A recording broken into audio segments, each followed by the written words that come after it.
KW Continente presenta los análisis y comentarios del ingeniero José Isabel Blandón y Fernando Correa. Muy buenos días, Panamá. Hoy es jueves 30 de septiembre. Bueno, hoy termina la moratoria. Vamos a ver qué debe pasar pues, a partir de mañana en la relación de ustedes, su deuda y los bancos y financieras. Hoy también, buenas noticias para la gente del país del país. Yo creo que fue bastante oportuno ese mensaje y esa reunión del presidente cuando pues, felicitó a todo el cuerpo de enfermeras de Panamá. 70% ya estamos con doble vacuna en este país. Somos el quinto país del mundo con mayor cobertura de 2 vacunas. Así que yo creo que algo de qué alegrarse. Bueno, un fin de semana donde vamos a ver qué va a ser este primer fin de semana sin cuarentena total. Recuerden, ya el resto del país se levanta el próximo lunes esta cuarentena en los 5 distritos que quedaban por levantarse. Igualmente, hay una noticia del mundo. El Papa ayer pidió perdón por los excesos cometidos durante la conquista de América. Bueno, la presidenta de la Comunidad de Madrid, la presidenta Ayuso, ha dicho que el Papa no tenía que pedir perdón porque hablamos todos en español, la mayor parte de la población es cristiana en el continente y ese es el aporte que dio España. Eso a debate, en un momento en el que las cárceles en Ecuador, pues convertidas realmente en una pues, trinchera de grupos de mal vivir, pues esperando, pues, y con el gobierno echándose las manos a la cabeza de cómo controlar esta situación. Así que, don José, así empezamos hoy.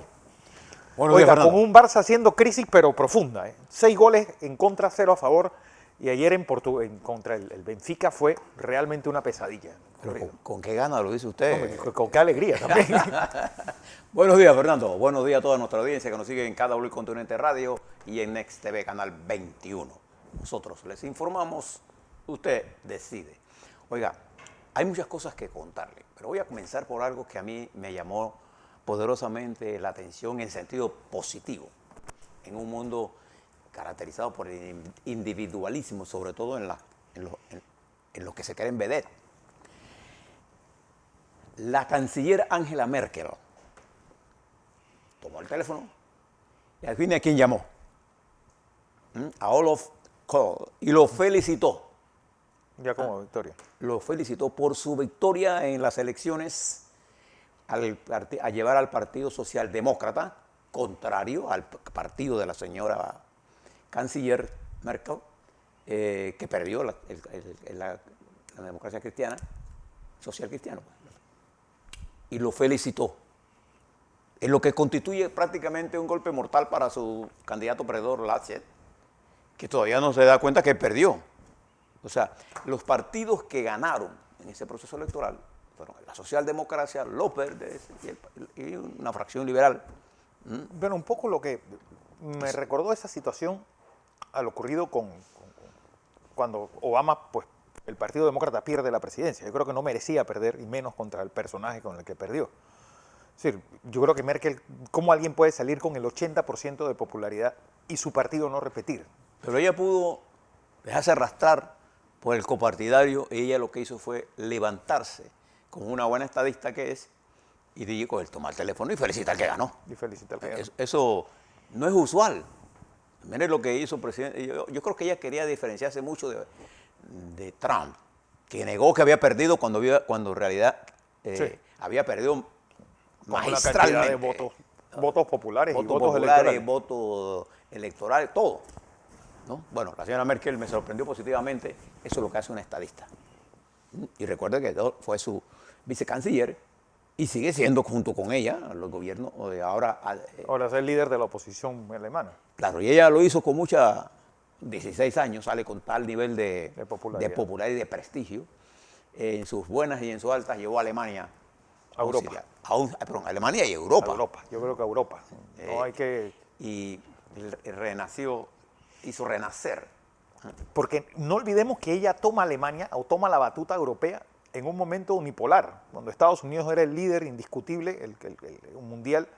Y sabes, ¿cómo hacerle frente a un guerrerista como George Bush, 2, a un moderado sin brújula como Barack Obama, y sobre todo un guerrero pues anarquista como lo era el señor Trump? Y tiene más valor lo que ella ha hecho, porque ella viene, yo no sé si usted recuerda, Alemania está dividida en dos, la Alemania oriental y la Alemania occidental. Ella viene De la de Alemania la del Alemania Este. socialista.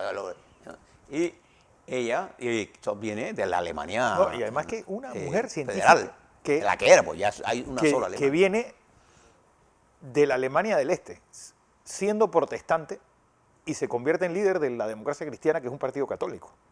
Sí, una mujer llena de contradicciones que afortunadamente para el mundo, pues supo aprovecharlas. Una lección de humildad, Angela Merkel.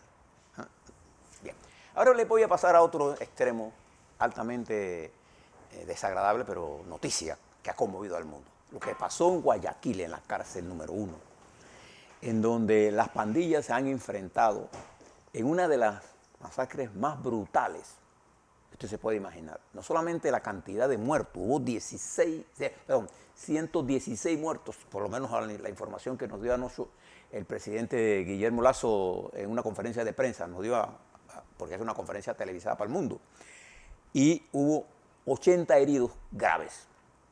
Pero ahí no termina, esa es la cifra de los 116 muertos. No es tan grave cuando le diga, por ejemplo, que 6 de ellos fueron decapitados. Otros muertos fueron cortados en pedazos. Mire la barbarie que ocurrió allí.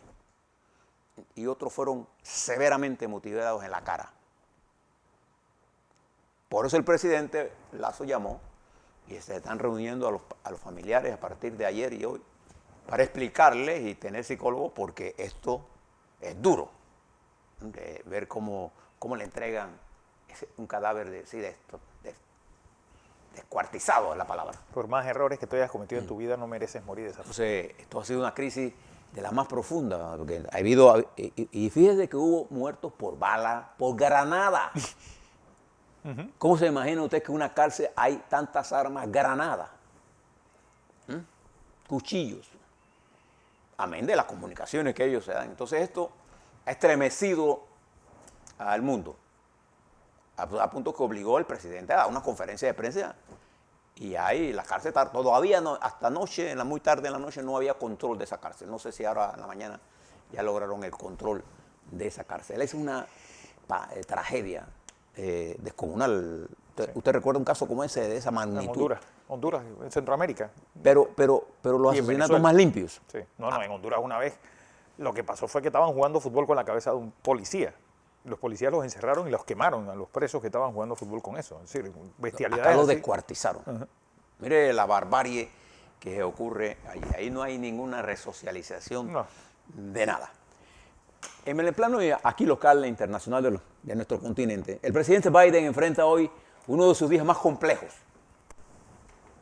Y aquí es donde los dirigentes brillan o se opacan. Los Estados Unidos ha estado en estas crisis varias veces. Tiene dos problemas fundamentales que resolver. Uno, pasar un techo Del déficit. porque si no, colapsa el gobierno. Porque no hay, y pasar presupuesto, entre ellos la infraestructura. ¿Qué le pasa ahora? Que los republicanos, responsables del nivel de endeudamiento a que ha llegado los Estados Unidos, Gracias a las guerras. no, a la cantidad de gastos que hicieron y las excepciones contributivas a los grandes capitales. Estados Unidos con Trump elevó el déficit fiscal a las nubes. Y ahora los republicanos se niegan a conceder ese aumento y puede el gobierno colapsar, y las implicaciones de eso internamente. Es que la gente se va para su casa, a todos los gobiernos federales. Funcionarios públicos. Y la economía comienza a resentirse. Biden está empeñado cuerpo a cuerpo, pero él tiene otro problema. Para poder pasar la ley de infraestructura, él tiene que convencer ahora a un sector de sus demócratas, porque para poder sacar la ley de inversión, los republicanos han exigido sacar algunos programas sociales. Y el ala progresista del Partido Demócrata se opone a eso. Entonces se enfrenta a una de las situaciones más complicadas. Y anoche Washington era un hervidero. Los que hemos podido estar viendo eso. Me recordó en el 78, cuando se aprobaron los tratados, Fernando.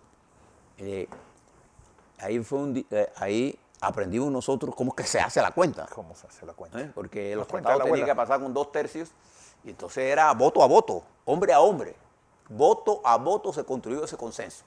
Y Washington era un hervidero, porque hubo 2 votaciones, en tiempo diferente, no el mismo día, sino...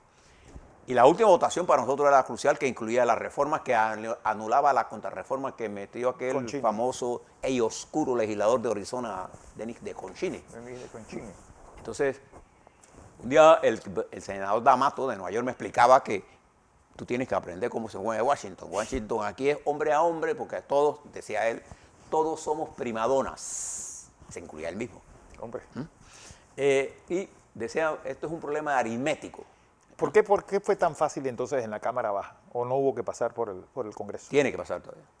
No, lo que estabas contando, esa aventura. No, porque eso no pasó por el Congreso, Eso no esto es un pasó tratado. Los tratados pasan por el Senado. Solamente el Senado. Solamente el Senado. Entonces, nosotros hicimos un trabajo aquí, o sea, nosotros Panamá con el Senado, nosotros, más de 60 y tantos condenados pasaron por Panamá, vinieron aquí. Yo recuerdo esa fue una época de intenso trabajo de Omar Torrijos, y además nunca había un hombre con mayor capacidad de aguantar ataques, dichos así de frente, por procónsules, que te venían y te decían de todo, y tú tenías que aguantarte serenamente. Y después que pasó todo eso, un día le pregunté a Omar, ¿tú cómo aguantaste tanto? Dice, aprende que llegar a estos puestos no es gran cosa. Sí. ¿No? Es difícil. Bien. El presidente Biden hoy enfrenta probablemente uno de los más duros días. De hecho, él tenía que hacer una gira y suspendió todo. Ahora él es un hábil negociador, él fue senador por mucho tiempo, vicepresidente. Él sabe lo que es esto. Y estaba al teléfono tratando de hombre a hombre, porque él les tiene que jugar en las 2 canchas. En la cancha republicana y en los demócratas. Los republicanos acordaron con él que ellos no intervenían y que votaron con su voto. Porque ellos saben que hay 2 senadores, el de Virginia y no sé, otro más, que no quieren votar. Son demócratas. Ahí no es que el partido va a votar, no, es hombre a hombre o mujer a mujer, quien quiera la senadora. Es que se enfrenta a él también en un momento en que su popularidad hoy tiene más indicadores negativos, 49 contra 44 positivos, es decir, tiene menos 5 de gestión. Eso no es una cosa nueva, eso pasa en todos los presidentes, ¿no? Pero hoy es un día crucial para el presidente de los Estados Unidos, que por casualidad, por coincidencia, el subsecretario adjunto de Seguridad estaba con nosotros aquí. Ayer lo recibió el presidente Cortizo para hablar de infraestructura. Fíjese qué coincidencia. Y allá, el paquete de infraestructura que es necesario para los Estados Unidos está siendo objetado porque vienen las elecciones. Usted debe recordar que los Estados Unidos es un país de elecciones permanentes. Cada 2 años hay una elección.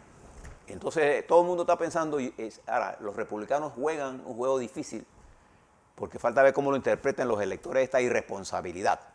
De ellos es los que gastaron y ahora no quieren reconocer la deuda. Bueno, que fue lo que pasó en el gobierno de Clinton, que fue donde empezaron esos tirijalas, que incluso cerró el gobierno 2 días.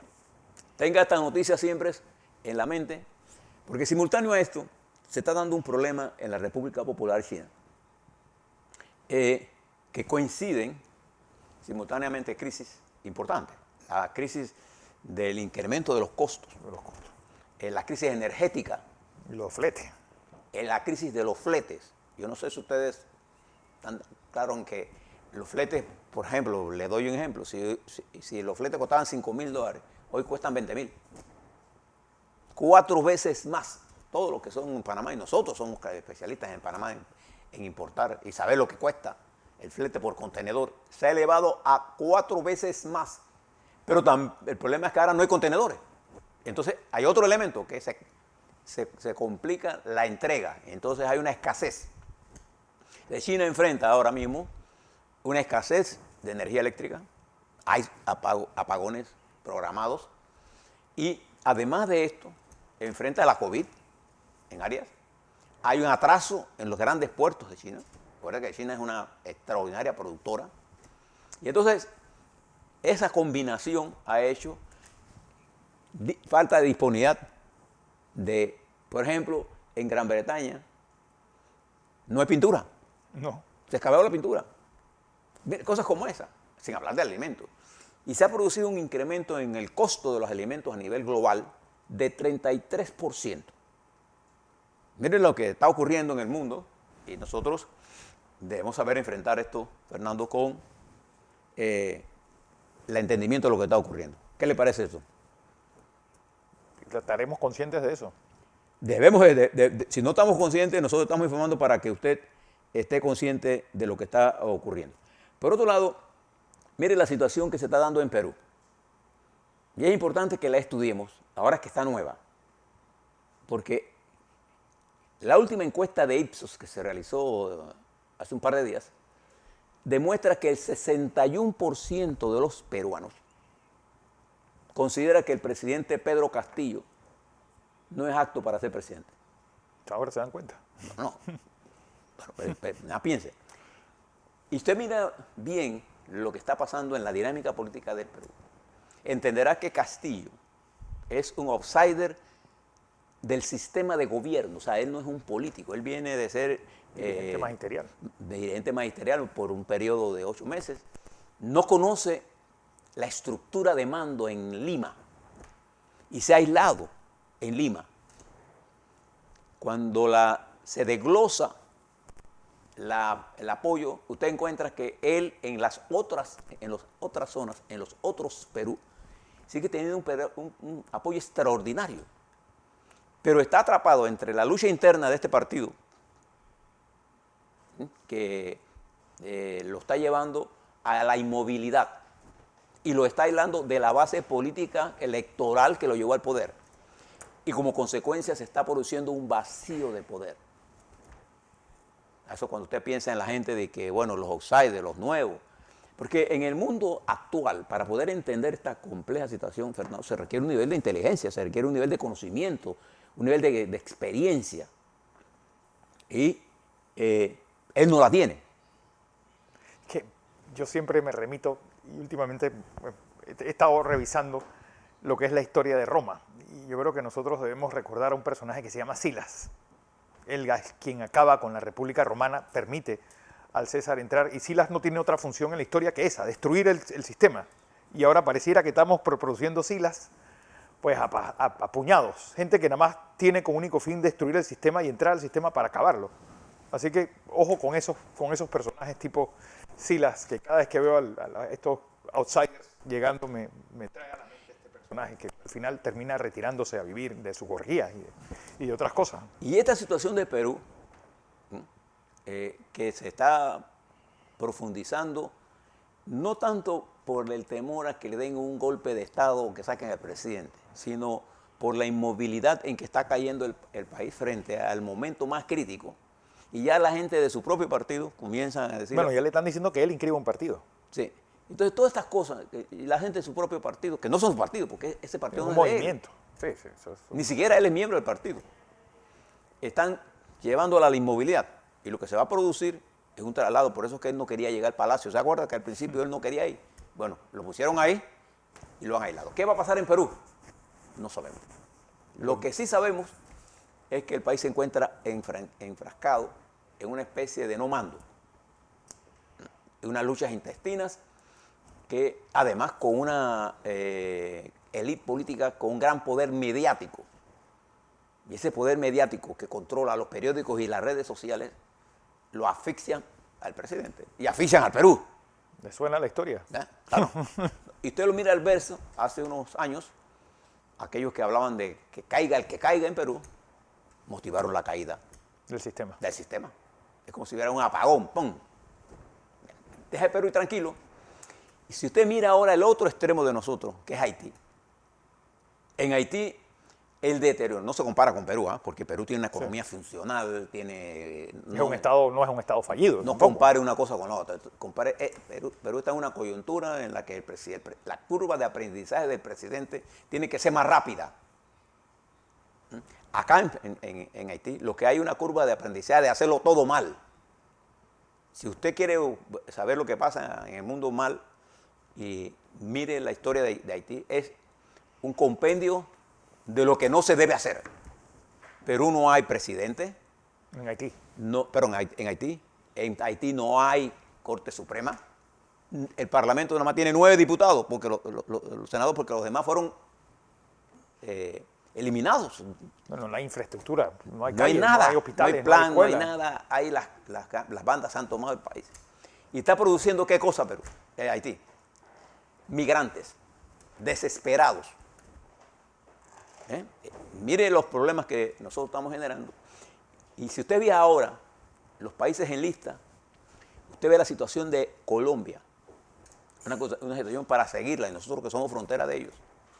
Lo que está ocurriendo con el manejo de la migración está pasando con el manejo de la economía y de ese gran porcentaje de la población colombiana, 45%, que está en la pobreza y pobreza extrema y alto desempleo.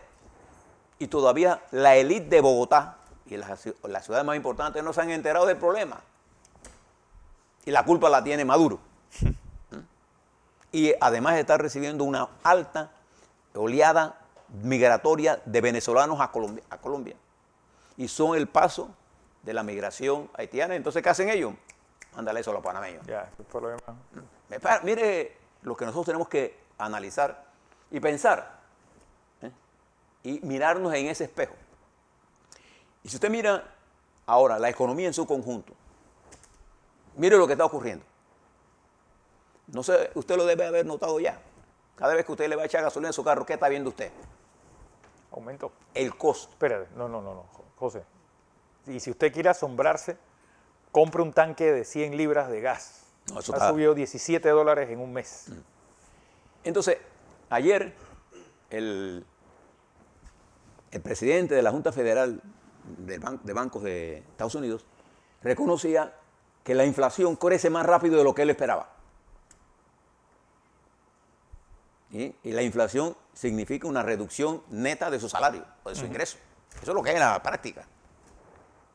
Entonces, cuando usted mira esas cosas que están ocurriendo en el mundo, nosotros tenemos que actuar entonces con entender que si podemos poner un poquito al lado la pandemia, nosotros tenemos que comenzar a entender, todos los panameños, cómo es que funciona la economía. Porque nuestro problema ahora mismo no es electoral. No, nuestro problema ahora mismo es cómo hacemos que nuestra economía mejore su nivel de desempeño y mejore su nivel de distribución y de equidad. Miren lo que estoy planteando. No estoy pidiendo nada más que mejore. Para hacer eso no es tan fácil. No. O sea, el proceso electoral lo resolvemos en unos meses. El rescate de la economía toma mucho más tiempo. Sobre todo ahora que se producen elementos de esta naturaleza y se espera, de acuerdo a las proyecciones de Goldman Sachs, usted debe invitar a nuestro experto en cuestiones de combustible, se espera que el barril de petróleo llegue a $90 antes de fin de año. Ya está en 80. Voy a decirle a don Wolfram González que se prepare entonces. Entonces, esta nueva situación nos hace a nosotros tener que pensar por qué Europa es tan enemigo de nosotros, al incluyendo en estas listas negras. Esta lista negra. Pero hay cosas que tenemos que hacer. No podemos estar pensando, si no pensamos pragmáticamente en el mundo. Y a veces, le voy a traer un ejemplo. Usted conoce un país que se llama Túnez. Túnez, el primer ministro Kais Saied el presidente nombra por primera vez en ese país una mujer como primera ministra. Una mujer que viene de oposición, que viene y que sabe de esto. Es la primera ministra, es la primera en la historia de Túnez que una mujer asume uno de los más altos cargos del país. Bueno, en el anterior gobierno que derrocaron en la primavera árabe, la mujer era realmente el poder tras el trono, pero esta vez es físicamente y legalmente la persona que va a mandar. Y finalmente, para que usted vea cómo se relaciona el mundo y las conexiones que hay que tener, si usted estudia lo que pasó este lunes y martes en el Senado de los Estados Unidos, en donde los generales rindieron una información, sobre todo el jefe del Chief of Staff, el jefe de Comando Estratégico de los Estados Unidos, el general Milley, él dijo, yo hablé con mi contraparte, el general chino Li Xuanqi, para explicarle que el presidente Trump, él había tomado medidas para que no usara armas nucleares, para calmar a todas, por el nivel de tensión que llegó Trump a poner cuando se acuerda que hablaba del bicho chino, que no sé qué yo. ¿No? ¿Se acuerda? Bueno, él explicaba al Congreso. Eso está en las... ¿Por qué ellos hizo esto? Y que los altos funcionarios del señor presidente Trump conocían de estas conversaciones. O sea, que siempre las grandes potencias que tienen armas nucleares tienen canales secretos de comunicación. ¿Para qué? Para impedir precisamente catástrofes. Cuando usted habla de las bombas nucleares, usted no tiene la menor idea de la cantidad de daño que eso le haría al mundo. En ese mundo complejo es que usted tiene que entender el papel de la República de Panamá. Y ese mundo nos obliga a nosotros, por eso se los explicamos, a que usted piense, ¿qué cree usted que debemos hacer nosotros? Porque nuestra economía globalizada tiene que actuar con pragmatismo frente a las listas que Europa tiene con qué debemos hacer. A la vuelta le voy a hablar sobre esto. Frente a la caída, a la mejora sustancial de nuestros indicadores epidemiológicos con respecto al virus, ¿qué tareas están pendientes? ¿Y qué nuevos actores deben entrar? Y cómo los viejos actores deben mirar la coyuntura de los próximos meses. Lo primero que deben entender es qué es lo que tenemos que hacer. Claro. Decía ese joven científico en su época más, cuando hizo la teoría de la relatividad, que cuando usted quiere resolver algo, la primera cosa que tiene que hacer es entender el problema. Cuando lo entiende, ya tiene la mitad de la solución. Entonces yo creo que los dirigentes políticos panameños no han entendido que la mitad del problema es entender qué es lo que tenemos que hacer. En esta nueva coyuntura que se abre. En el mundo, en Panamá, en la región, y particularmente tener la capacidad de entender lo que el pueblo quiere y necesita. Y necesita. Porque una cosa, y no dejarse pensar, no, el país es así, no, el país no es así. Usted está nombrado para que el país no sea así. A la vuelta a eso, y más Fernando. Así es.